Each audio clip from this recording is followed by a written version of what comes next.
नमस्कार दोस्तों, स्वागत है आप सभी का आपके अपने चैनल गौरव जंक्शन में। दोस्तों, आप जानते ही हैं बीआरसी के स्किल टेस्ट इंटरव्यूज़ चल रहे हैं क्योंकि बच्चों ने अपना जो है स्टेज 1 स्टेज 2 क्वालिफाई कर लिया है। एक बुरी खबर आ रही है बच्चों की तरफ से, ऐसा बच्चों के माध्यम से बोला जा रहा है।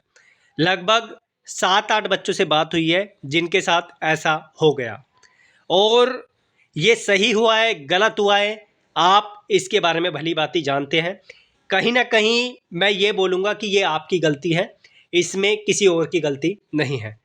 हालाँकि डिपार्टमेंट ने चीज़ों को पहले ही क्लैरिफ़ाई कर दिया था, लेकिन जो आप लोग शुरू से इनिशिएट अपने साथ करते हुए आए हैं, उस चीज़ का खामियाजा आप लोगों को आज भुगतना पड़ा है।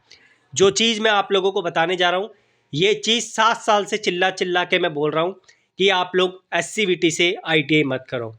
जो बच्चे स्किल टेस्ट देने गए थे एससीवीटी वाले बच्चे, भले ही उन्होंने अप्रेंटिस किया हो, उनको डिपार्टमेंट ने बाहर कर दिया, स्किल टेस्ट देने ही नहीं दिया। मैं जो नोटिफिकेशन में चीज़ें हैं वो भी आप लोगों को दिखाऊंगा। एक बच्चे ने मुझसे बोला कि सर जी डीजीटी तो बोल रही है कि अगर आपने एससीवीटी से आईटीआई किया है और आपने अप्रेंटिस कंप्लीट करी है तो आप जो है एनसीवीटी या एनटीसी के अंतर्गत आ जाते हैं। अगर ऐसा डीजीटी ने बोला है तो डीजीटी से बोलो कि एक लेटर लिख के देगी, हम जो है बीआरसी को वो लेटर प्रोवाइड कर देंगे। जब आप स्किल टेस्ट के लिए जाओगे तो वो लेटर आप साथ में लेकर जाना। डीजीटी से बोल दो कि एक लेटर लिख के दे दे हमें ऐसा, क्योंकि डिपार्टमेंट हमारी बातें नहीं सुन रहा है।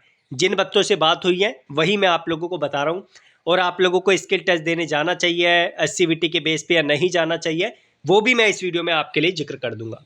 पहले मैं ऑफिशियल नोटिस दिखा देता हूँ ऑफिशियल नोटिस में क्या है, लेकिन वो चीज़ दिखाने से पहले मैं एक चीज़ और बता दूँ।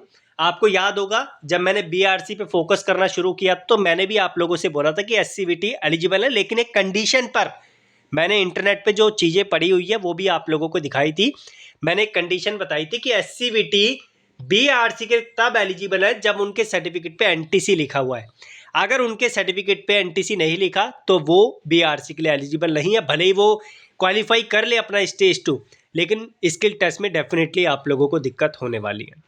ठीक है, तो यहाँ पर जो इन्फॉर्मेशन है वो आप लोगों को मैं दिखा देता हूँ। सबसे पहले ऑफिशियल नोटिस में डिपार्टमेंट ने क्या बोला था कि ट्रेड सर्टिफिकेट एनटीसी, एनटीसी आप इसे पढ़ लेना है। एनटीसी का मतलब होता है नेशनल ट्रेड सर्टिफिकेट, और इसमें एससीवीटी भी आता है और एनसीवीटी भी आता है। लेकिन एससीवीटी तब आता है, एनसीवीटी तो आएगा, एससीवीटी तब आता है जब आप लोगों का जो है यहाँ पर एनटीसी आपके सर्टिफिकेट पे लिखा होगा।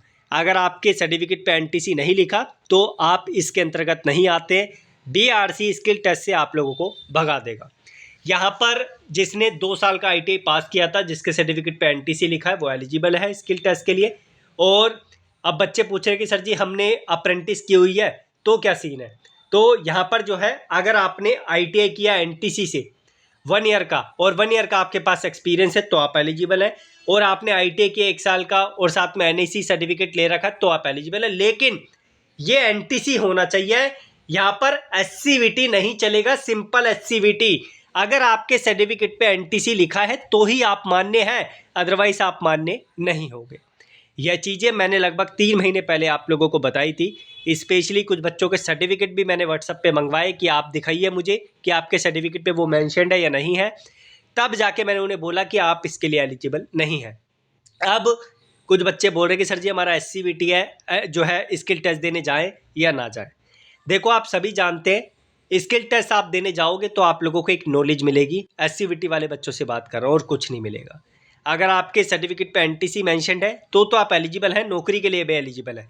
लेकिन अगर आपके सर्टिफिकेट पे सिर्फ एससीवीटी है, स्टेट का सर्टिफिकेट है, तो आप सिर्फ वहाँ पे नॉलेज के लिए जा सकते हैं। अगर आपको ये लग रहा है कि एससीवीटी के बेस पे आपको नौकरी दे देगा वो, तो भैया ऐसे नहीं होगा जब तक आपके सर्टिफिकेट पे एनटीसी नहीं लिखा है। और एक बच्चा तो बेचारा इतना रोने लग गया कि सर जी मेरा पूरा जो है बहुत ही ज़्यादा मेरे करियर पे इफ़ेक्ट पड़ा है। 135 नंबर उस बच्चे के बन रहे हैं इलेक्ट्रिशियन ट्रेड से, और वो बच्चा इतना परेशान है कि सर जी मेरे को समझ नहीं आ रहा कि मैं क्या करूं, मेरे करियर के ऊपर सारी बात आ गई है। तो बेटा देखो, आपको याद होगा अगर आप मुझसे लंबे समय से जुड़े हो, मैंने कभी आप लोगों को नहीं बोला, ना आप लोगों के भाइयों को बोला कि आप एससीवीटी से आईटीआई करो। मैंने हमेशा से बोला है कि जो एनसीवीटी है इससे आईटीआई करो, तभी जाके आगे चल के आप लोगों को दिक्कत का सामना नहीं पड़ेगा। अगर डिपार्टमेंट नोटिफिकेशन में मेंशन कर देता है कि एससीवीटी एलिजिबल है, जैसे अभी सीएसआईआर की नौकरी आई है, वो तो ठीक है, लेकिन जब मेंशन नहीं करता तो इस तरीके का बच्चों को यहाँ पर रोना पड़ता है। और यही हाल बच्चों के साथ हुआ है। अब क्या कर सकते हैं, जो रियलिटी है वो आप लोगों के सामने है। डेफिनेटली दुखद खबर है उन बच्चों के साथ जिनके 140 स्कोर आए हैं, लेकिन वो बच्चे जो है इसके लिए क्वालिफाई नहीं कर पाए, फाइनल नहीं हो पाएगा उनका इसी वजह से। ठीक है, बाकी धन्यवाद, कीप इन टच, जुड़े रहिए आप लोग। और बाकी जो है आप लोगों को मैं यही बोलूँगा, और भी अपॉर्चुनिटीज़ है, ऐसा नहीं है एससीवीटी के लिए अपॉर्चुनिटीज़ नहीं आती, लेकिन जो यहाँ पर हुआ है उसे डेफिनेटली मैं बुरा बोलूँगा। लेकिन एससीवीटी वाले बच्चे जितने भी हैं सबको डिपार्टमेंट ने बाहर का रास्ता दिखा दिया। जो है एग्ज़ाम जो फाइनल था, स्किल टेस्ट था, वो डिपार्टमेंट ने लेने नहीं लिया। और ये भी खबर आई है कि जिन बच्चों का स्किल टेस्ट हुआ है उनको 1-1 घंटा बिठा के इंटरव्यू लिया जा रहा है। टूल्स के बारे में उनसे जो है उनको दिखाया तक नहीं जा रहा, टूल्स जो है उनको प्रैक्टिकल करवाया नहीं जा रहा। तो ये प्लम्बर के बच्चों से अपडेट मिली है जो मैं आप लोगों के साथ शेयर कर रहा हूँ। ठीक है, धन्यवाद, जितनी जानकारी देनी थी मैंने अपनी तरफ से आपको दे दी है। Thank you.